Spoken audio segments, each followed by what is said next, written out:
The 1950s are remembered as the golden age of American trucks, but not every pickup was a success. Some were underpowered, poorly designed, strangely engineered, or simply impractical for the jobs they were supposed to do. While other trucks became legends, these models earned a reputation for frustrating owners and falling short of expectations. Definitely didn't know this. These are the 7 dumbest and worst American pickups of the 1950s. Don't forget to like, subscribe, and thanks for watching. The 1958 Chevrolet Cameo Carrier was one of the most ambitious pickup trucks of the 1950s, and in many ways, one of the most misunderstood. Today, it is often celebrated as a groundbreaking vehicle that predicted the modern luxury pickup market decades before it became mainstream. But when it was new, many buyers simply didn't know what to make of it. To understand why the Cameo struggled, it's important to remember what pickup trucks represented in the late 1950s. Most trucks were purchased by farmers, ranchers, construction workers, utility companies, and small business owners. These buyers valued durability above everything else. A truck was expected to haul hay, lumber, tools, livestock feed, and machinery. It was a working partner, not a status symbol. Then, Chevrolet introduced the Cameo Carrier. At first glance, it looked unlike almost anything else on the road. Instead of the traditional exposed rear fenders found on most pickups, Chevrolet gave the Cameo smooth fiberglass rear quarter panels that created a sleek, integrated appearance. The cargo bed looked cleaner, wider, and more modern. Chrome trim decorated the exterior. Two-tone paint schemes made the truck look stylish and upscale. The design borrowed heavily from Chevrolet passenger cars, giving the vehicle a level of sophistication rarely associated with work trucks. One customer reportedly walked into a dealership and asked, "Is it a truck or a show car?" That question perfectly captured the dilemma facing the Cameo. The truck looked futuristic. In fact, many automotive historians now consider it the direct ancestor to today's premium pickups. Modern luxury trucks from manufacturers across the industry owe part of their existence to the concepts Chevrolet experimented with in the Cameo. Unfortunately, being ahead of your time can be a dangerous thing. Traditional truck buyers often viewed the Cameo with skepticism. Many could not understand why a work vehicle needed chrome trim, fancy paint, or delicate-looking fiberglass body panels. One farmer reportedly joked the first load of firewood could cost more than the truck. Another owner laughed it looked too expensive to park near a barn. Those concerns were not entirely unfounded. The fiberglass rear fenders were attractive, but they introduced new challenges. If damaged, repairs could become more complicated and expensive than fixing conventional truck panels. Scratches, dents, and impacts that would be routine on ordinary pickups suddenly became costly concerns. For buyers who regularly worked in rough environments, this seemed impractical. Construction contractors were particularly skeptical. One contractor reportedly remarked, "A truck should worry about carrying lumber, not about protecting its makeup." Price was another major obstacle. Chevrolet Cameo Carrier cost significantly more than Chevrolet's standard pickup models. Buyers comparing trucks side by side often struggled to justify spending extra money for features they viewed as cosmetic rather than functional. From their perspective, a less expensive truck could perform the same work. It could haul the same cargo, pull the same trailer, travel the same roads, yet cost considerably less. As a result, many practical buyers chose conventional pickups instead. Ironically, the Cameo's greatest strength became its greatest weakness. Chevrolet correctly predicted that some future buyers would want trucks that combined utility with style and comfort. The problem was that the future had not arrived yet. The average truck customer of 1958 simply wasn't looking for luxury. They wanted toughness. They wanted simplicity. They wanted value. The Cameo offered something different. One automotive journalist later summarized the situation perfectly. Chevrolet built the pickup truck America would want in 30 years and tried to sell it 30 years too early. Sales never reached Chevrolet's expectations. While the truck generated attention and attracted crowds to showrooms, many of those admirers ultimately purchased more traditional models. The Cameo became something people liked to look at rather than something they wanted to own. Despite its commercial struggles, the truck's influence would prove enormous. Over the following decades, pickup trucks gradually evolved from purely utilitarian machines into personal vehicles. Buyers began demanding better interiors, improved styling, additional comfort features, and premium options. Eventually, luxury pickups became one of the most profitable segments in the automotive industry. In many ways, the Cameo predicted all of it. Today, collectors view the Chevrolet Cameo Carrier very differently than buyers did in 1958. What once seemed strange now appears visionary. Its fiberglass styling, integrated bodywork, chrome accents, and car-like appearance are recognized as early examples of ideas that would later dominate the pickup market. One collector summarized its legacy perfectly. People laughed at it because it wasn't enough of a truck. Today, people love it because it became the blueprint for modern trucks. The Cameo Carrier ultimately failed, not because it was poorly designed, but because it arrived before the market was ready.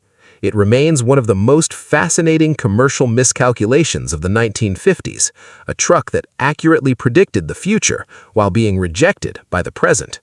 More than 60 years later, it stands as proof that sometimes the most important vehicles are not the ones that succeed immediately, but the ones that show everyone what is coming next. The 1957 Dodge Swept Side is one of the most unusual, controversial, and visually unforgettable American trucks ever built. Looking at one today, it's easy to understand why collectors are fascinated by it. Looking at one in 1957, however, many buyers were left scratching their heads and wondering what exactly Dodge was trying to accomplish. The late 1950s were a period of wild experimentation in the American automotive industry. Manufacturers were obsessed with styling. Tail fins grew larger every year, chrome trim multiplied across body panels, and designers constantly searched for new ways to make vehicles stand out in crowded showrooms. Passenger cars became rolling pieces of futuristic artwork inspired by jet aircraft, rockets, and the emerging space age. Pickup trucks, however, were supposed to be different. Most pickup buyers wanted practicality. They wanted durability. They wanted something that could survive years of hard work. Dodge decided to challenge that thinking. Instead of producing another conventional work truck, the company created the Swept Side, a pickup that looked as though someone had merged a flashy 1950s passenger car with a commercial vehicle and simply hoped customers would understand the result. The most striking feature was impossible to miss. The truck borrowed dramatic rear fenders inspired by Dodge passenger cars, creating sweeping body lines unlike anything found on competing pickups. The rear bed appeared integrated into the bodywork in a way that seemed more appropriate for a station wagon than a work truck. From some angles, it looked futuristic. From others, it looked completely bizarre. One contemporary observer reportedly remarked, "It looks like a pickup that spent too much time in Hollywood." Another joked, "It's what happens when a truck starts reading fashion magazines." The styling certainly attracted attention. People noticed it immediately. Children pointed at it. Drivers stared at it. Dealership visitors gathered around it. Unfortunately, attracting attention and making sales are not always the same thing. The fundamental problem was that many truck buyers couldn't understand why they needed such styling in the first place. Farmers weren't asking for decorative rear fenders. Contractors weren't demanding automotive fashion statements. Business owners wanted useful tools, not rolling design experiments. One rancher reportedly laughed, "My cattle don't care how pretty the truck is." Another buyer put it even more directly, "Chrome doesn't haul hay." Beyond the styling, the Dodge Swept Side offered few practical advantages compared to conventional pickups. It carried cargo, it performed truck duties, it could handle daily work, but it did not do those things significantly better than less expensive alternatives. In some ways, it actually created new concerns. The unique body panels increased manufacturing complexity. Repairs could become more expensive, replacement parts were less straightforward, and owners often worried about damaging the very features that made the truck distinctive. One mechanic later recalled, "Nobody worried about scratching a normal pickup. People worried about scratching a swept side." The truck's unusual construction also contributed to its higher price. Buyers comparing it against standard Dodge pickups often struggled to justify spending extra money for styling features that did not improve payload capacity, towing ability, or reliability. As a result, many customers admired the swept side, but ultimately purchased something more conventional. The truck became a showroom attraction rather than a sales success. Ironically, Dodge's timing may have been one of the biggest reasons for its failure. The company was attempting to sell a lifestyle-oriented pickup decades before the market truly existed. Modern buyers are familiar with trucks purchased for personal use, image, comfort, and recreation. In the 1950s, that concept was far less common. Most pickups still lived hard-working lives on farms, construction sites, and rural roads. The idea of a stylish pickup seemed strange. One automotive writer later summarized the problem perfectly. Dodge built a truck for buyers who wouldn't exist for another 30 years. Production numbers remained low, and the swept side disappeared after a short run. To many people at the time, it represented an interesting but misguided experiment. Yet, history has a funny way of changing opinions. What buyers once considered odd, collectors now consider extraordinary. What once looked excessive now looks distinctive. What seemed impractical now appears visionary. Modern enthusiasts often view the Dodge swept side as one of the earliest attempts to create a pickup that appealed to emotions rather than pure utility. In that sense, it anticipated the modern market for premium and lifestyle-oriented trucks remarkably well. Collectors especially appreciate its rarity. Because relatively few were built and many lived hard-working lives before anyone realized they might become valuable, surviving examples are highly sought after today. One collector described the truck's appeal perfectly. It looks like nothing else before it and nothing else after it. Another enthusiast joked, "It was too weird to succeed and too weird to be forgotten." Today, the 1957 Dodge swept side stands as one of the boldest styling experiments ever attempted in the pickup world. It may not have been a commercial success, and many buyers in its own era may have considered it ridiculous, but its uniqueness is precisely what makes it so memorable. Decades later, the truck remains a rolling reminder that sometimes the most fascinating vehicles are the ones brave enough to be completely different. The 1959 Studebaker Scotsman pickup was the automotive equivalent of a company asking a single question: what is the absolute minimum a truck needs in order to be sold? Built by Studebaker during a period of intense financial pressure, the Scotsman pickup was not designed to impress neighbors, attract attention at dealerships, or showcase the latest automotive innovations. Its mission was far simpler: deliver basic transportation and utility at the lowest possible price. In many ways, it was the anti-1950s vehicle. This was an era when American automakers were competing in a styling war. Passenger cars sprouted enormous tail fins, chrome-covered bumpers, grills, dashboards, and body panels. Manufacturers advertised luxury, comfort, and excitement.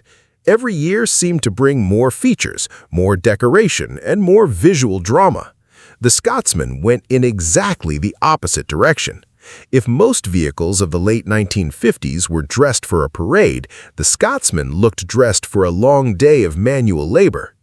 Studebaker eliminated nearly everything that wasn't absolutely necessary.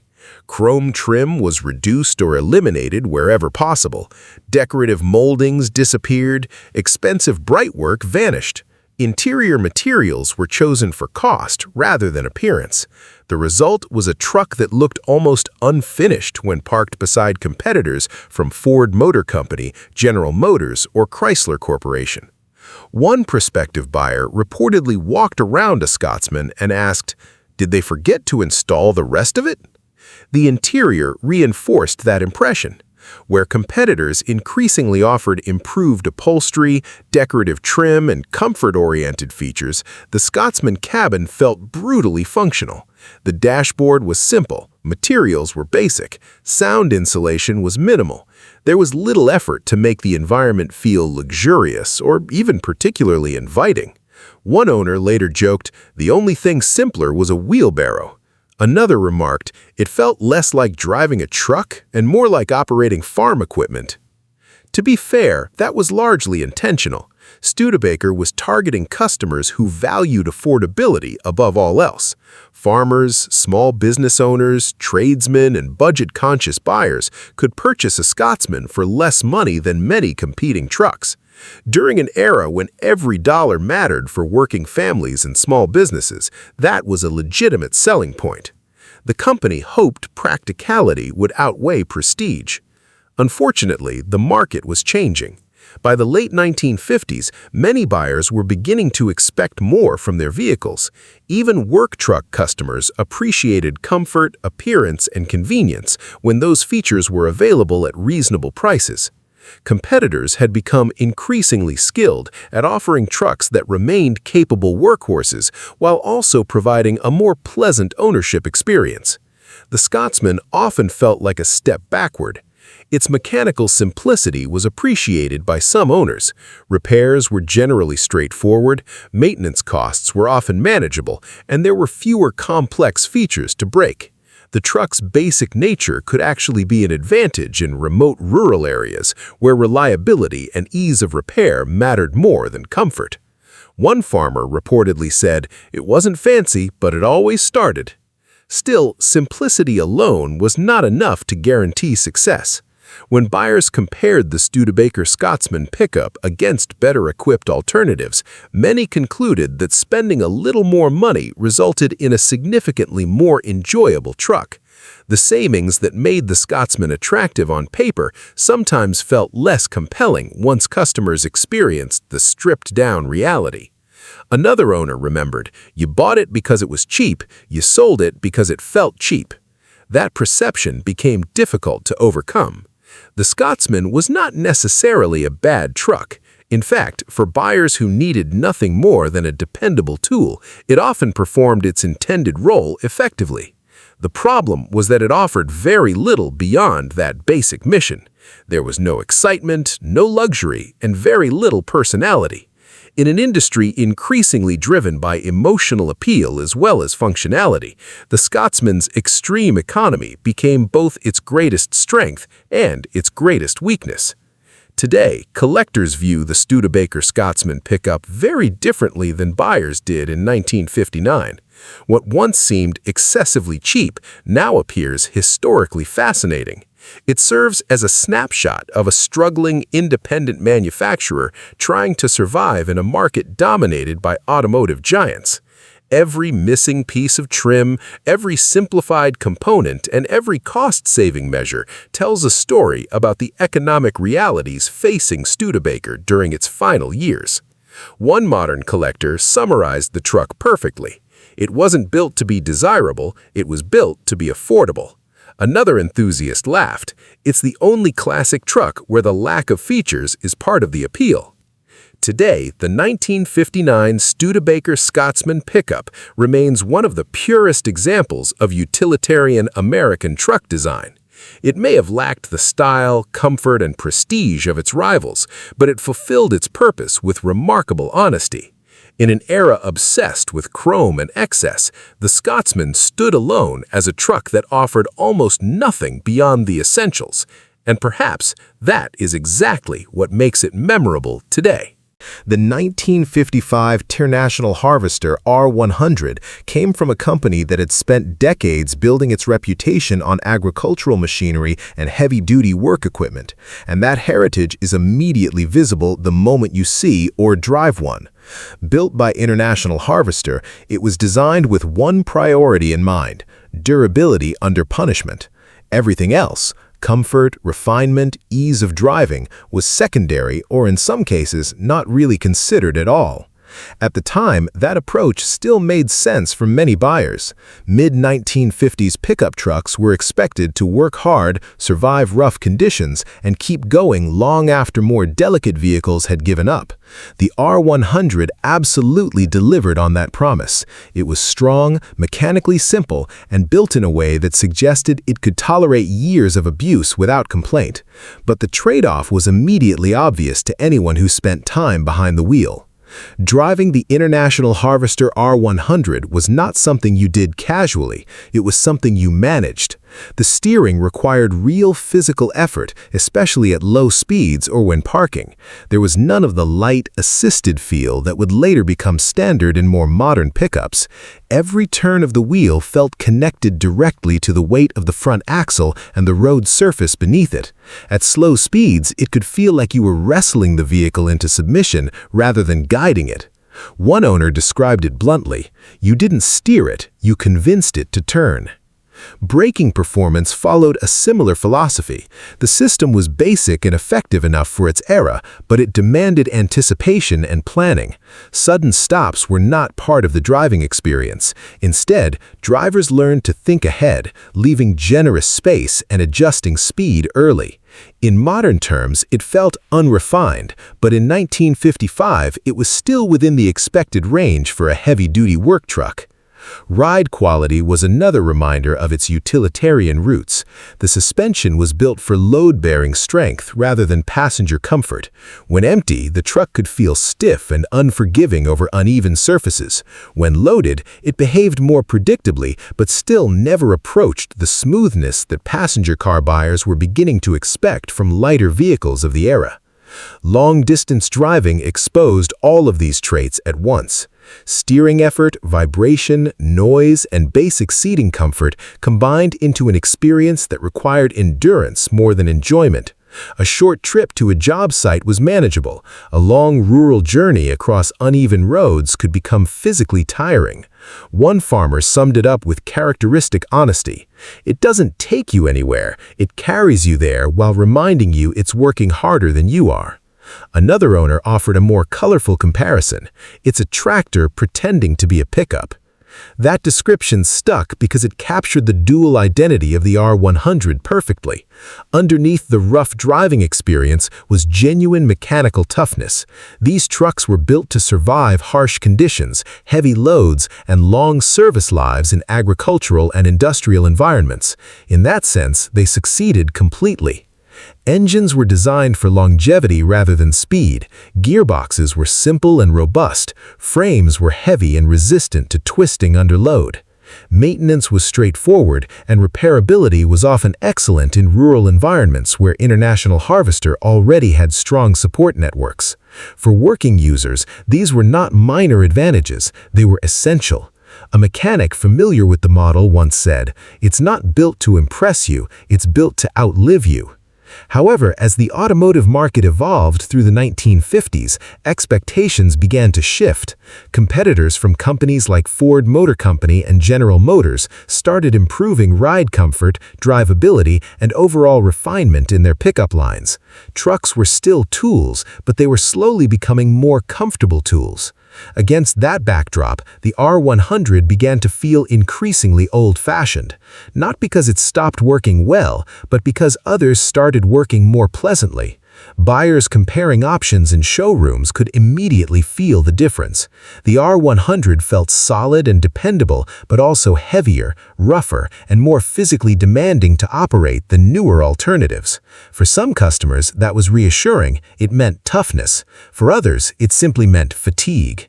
As a result, the truck gradually settled into a narrower role in the market, a dependable workhorse favored by buyers who valued tradition, simplicity, and ruggedness over comfort and modern convenience. Today, the International Harvester R100 is remembered as a pure example of mid-century utility design philosophy. It represents a time when trucks were unapologetically mechanical, when comfort was optional, and when durability was the only metric that truly mattered. One enthusiast summed it up well: "It doesn't pretend to be what it isn't, it's just honest work in steel form." And that, ultimately, is the legacy of the R100, not a comfortable machine, not a refined one, but an uncompromising tool built for people who valued strength over ease and were willing to work just as hard as the truck itself. The 1958 Ford Courier sedan delivery sits in one of those strange corners of American automotive history where practicality, styling trends, and market expectations all collided without ever fully agreeing on the final result. Built by Ford Motor Company, it was part of a broader mid-century experiment in car-based utility vehicles, designed to offer business owners something more refined than a traditional pickup, but more useful than a passenger wagon. At first glance, the idea made a lot of sense. Take the front half of a comfortable passenger car, remove the rear seating, seal off the back, and create a dedicated cargo space. In theory, you get a vehicle that drives like a car but works like a light delivery truck. For small businesses, florists, bakeries, repair shops, and urban delivery services, this concept had real appeal. In practice, however, the Ford Courier sedan delivery ended up occupying a very awkward middle ground that many buyers struggled to understand. It wasn't quite a truck, and it wasn't quite a car. And in the 1950s, that ambiguity was a problem. Styling played a major role in this confusion. From the front, the Courier looked familiar and comfortable, sharing design cues with Ford's passenger cars of the era. It had the same chrome-heavy face, rounded body lines, and optimistic late 1950s styling language that defined American automobiles during that period. But once you moved past the B-pillar, everything changed. Instead of rear windows and seating, there was a sealed cargo compartment, often plain and utilitarian in contrast to the more decorative front. One observer reportedly joked, "It looks like a car that forgot it was supposed to have passengers in the back." Another described it more bluntly, half staggin wagon, half mystery. This identity confusion had real consequences in the marketplace. Traditional truck buyers often looked elsewhere because they preferred open beds, higher payload flexibility, and proven durability for heavy work. The Courier's enclosed cargo space was useful for certain types of deliveries, but it didn't offer the same versatility as a pickup when it came to bulky or irregular loads. On the other side, passenger car buyers often saw it as too utilitarian. It lacked rear seating, had a more commercial feel in the back, and didn't fully deliver the comfort or social usability of a staggin wagon. As a result, the vehicle often failed to fully satisfy either group. Businesses that did adopt the Ford Courier sedan delivery tended to value its strengths. The enclosed cargo area provided security and weather protection, which was important for goods that needed to stay clean, dry, or discreet during transport. The car-based chassis also meant it generally drove more smoothly than many traditional light trucks of the time, making city deliveries less tiring. One delivery driver simply described it, "It drives like a car, but you load it like a small warehouse." That combination was exactly what Ford was aiming for, but not everyone saw it as necessary. In many cases, buyers concluded that a conventional pickup truck or a standard staggin wagon could accomplish similar tasks with fewer compromises. Pickups offered more rugged utility and flexibility, while wagons provided passenger seating alongside decent cargo space. The Courier, sitting between those two categories, sometimes felt like a solution looking for a problem. One small business owner reportedly said, "It's useful, I just can't decide what I'm supposed to call it." From an engineering standpoint, the vehicle was not particularly controversial or problematic. It was generally straightforward, reliable enough for its intended urban delivery role, and based on proven Ford passenger car mechanical components. The challenge was not how it worked, but how it fit into customer expectations. Market perception ultimately defined its fate. The automotive world of the late 1950s still preferred clear categories. Cars were for passengers, trucks were for work, staggin wagons were for families. The Courier blurred those boundaries in a way that felt unfamiliar at the time, even though it anticipated later trends toward crossover-style utility vehicles and multi-purpose platforms. One modern enthusiast summed it up neatly. It didn't fail because it was useless. It failed because nobody had decided what usefulness should look like yet. The 1956 GMC Suburban Carrier represents one of those mid-1950s experiments where American manufacturers tried to stretch the definition of what a pickup truck could be, long before the market was ready to accept anything beyond simple, rugged utility. Built by General Motors under the GMC division, it attempted to combine passenger car comfort with light-duty hauling capability in a single large, ambitious package. On paper, the idea made sense. America in the 1950s was becoming more affluent, roads were improving, and buyers were slowly starting to expect more comfort even from working vehicles. The GMC Suburban Carrier pickup tried to anticipate that shift by offering a more spacious, car-like experience while still retaining pickup utility. In reality, however, the market had not yet fully evolved to support that concept. The first impression of the GMC Suburban Carrier was size. It was large, heavy, and visually closer to a hybrid between a station wagon and a commercial vehicle than a traditional pickup. While that gave it presence on the road, it also made it feel more cumbersome in everyday work situations, where smaller, simpler trucks were often preferred. One owner reportedly summed it up in a very practical way. It felt like driving something that was built for comfort but forgot it still had to work for a living. That tension between comfort and utility defined the entire vehicle. From a driving standpoint, the Suburban Carrier leaned heavily toward the passenger car side of its design goals. It was intended to be more comfortable over longer distances than a basic work truck of the era. But comfort in the mid-1950s was still relative. Compared to modern standards, it remained heavy, slow to respond, and physically demanding in certain driving conditions. Steering effort was significant, and the overall feel was more substantial than nimble. Fuel economy was another noticeable drawback. The large size and weight meant that operating costs were higher than many buyers expected, especially at a time when most pickup owners prioritized efficiency and low running costs over refinement or style. For farmers, contractors, and small business operators, every extra expense mattered, and the GMC Suburban Carrier often felt like an unnecessary financial step up from simpler alternatives. One mechanic described it bluntly. It felt like driving something that was built for comfort but forgot it still had to work for a living.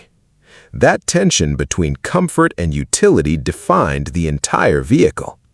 From a driving standpoint, the Suburban Carrier leaned heavily toward the passenger car side of its design goals.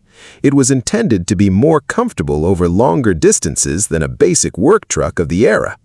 But comfort in the mid-1950s was still relative. Compared to modern standards, it remained heavy, slow to respond, and physically demanding in certain driving conditions. Steering effort was significant, and the overall feel was more substantial than nimble. Fuel economy was another noticeable drawback. The large size and weight meant that operating costs were higher than many buyers expected, especially at a time when most pickup owners prioritized efficiency and low running costs over refinement or style. For farmers, contractors, and small business operators, every extra expense mattered, and the GMC Suburban Carrier often felt like an unnecessary financial step up from simpler alternatives. One contractor put it very directly. "I don't need my truck to feel nice. I need it to get dirty and keep going." That mindset was still dominant in the commercial vehicle market of the time. As a result, the Suburban Carrier struggled to establish a strong identity. It was too large and expensive to compete purely as a basic work truck, yet not specialized or refined enough to succeed as a luxury or lifestyle vehicle. It occupied an in-between space that few buyers were actively seeking in 1956. From a historical perspective, however, the concept is far more interesting than its sales performance suggests. The 1956 GMC Suburban Carrier can be seen as an early attempt to bridge the gap between utility and comfort, an idea that would eventually become extremely successful decades later in modern crew cab pickups and lifestyle-oriented trucks. One automotive historian later noted, "It wasn't a failure of engineering, it was a failure of timing." Today, the 1956 GMC Suburban Carrier stands as a transitional design, reflecting a moment when manufacturers were beginning to question what a pickup truck could be, even if customers were not yet ready to answer that question differently. The 1959 Willys Jeep FC-150 is one of those vehicles that immediately looks like it was designed during a completely different reality from the rest of the American automotive world. Built by Willys Overland Motors, it pushed the idea of a pickup truck into an extreme packaging experiment that prioritized function in tight spaces over traditional proportions, comfort, or even visual familiarity. The defining feature was its forward control layout. Instead of the usual long hood and cabin behind the engine, the FC-150 placed the driver almost directly above the front axle. The cab was pushed forward to the very edge of the vehicle, with minimal bodywork extending ahead of the driver. This created a silhouette so unusual that many people seeing it for the first time had difficulty even categorizing what they were looking at. From the front, it looked almost like the cab had been placed on top of a mechanical frame, with no concern for traditional design language. From the side, the proportions appeared compressed, as if the vehicle had been stretched vertically rather than horizontally. One observer famously joked, "It looks like a mailbox that learned how to drive." Another described it more simply, "It doesn't look built, it looks positioned." Despite its strange appearance, the design was not random. It was driven by a very practical goal: maximize cargo length while keeping the overall vehicle footprint compact.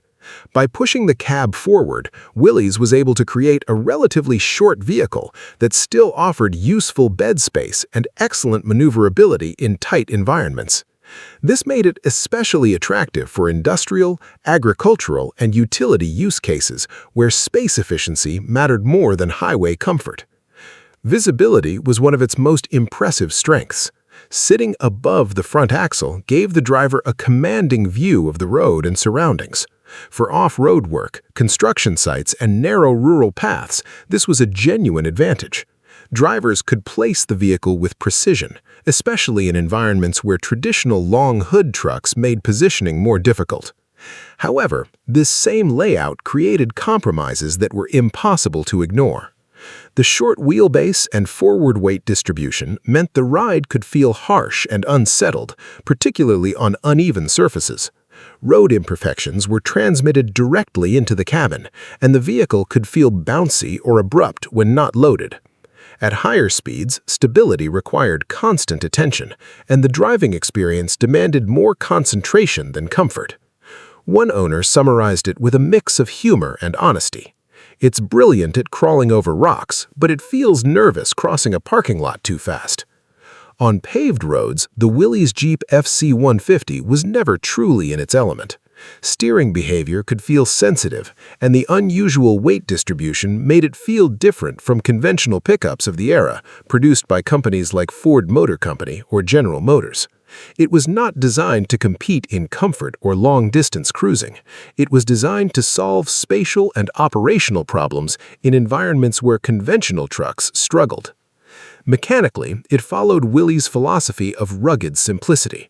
The drivetrain and mechanical systems were built for durability and serviceability in harsh conditions.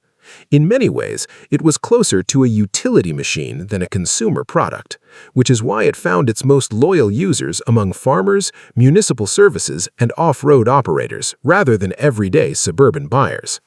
Yet even among those users, the FC-150 always stood out. Not because it blended in, but because it absolutely did not.